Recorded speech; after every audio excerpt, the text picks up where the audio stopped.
And they do this turnover, and he goes out, and again the turnover happens. There's more combat, there's more casualties, and then he's going out, but things settle down, and he's going out to check the line. And here we go back to the book. As usual, Major Johns asked a number of men how they were getting along.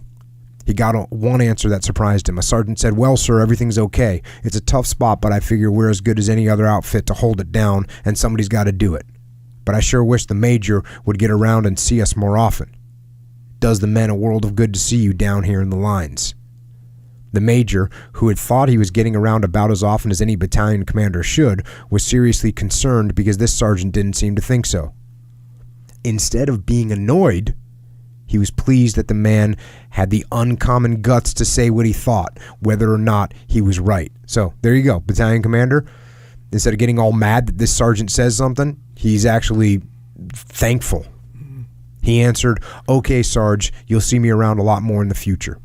The sergeant saluted sharply, whereupon Stone, this is the new company commander, Stone and the major went on, Stone trying to stammer out an apology for the brash sergeant.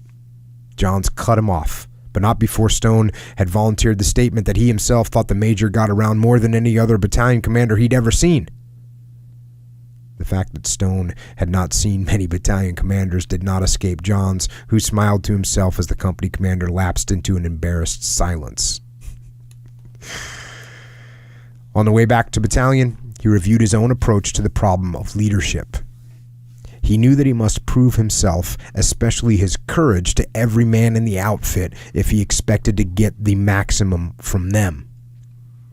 He felt that he had done so fairly effectively as far as C Company was concerned, because he stayed with them that night for the counterattack that had threatened their left flank.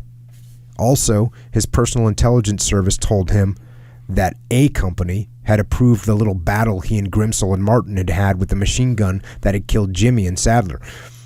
So he's got his own, notice that his personal intelligence service?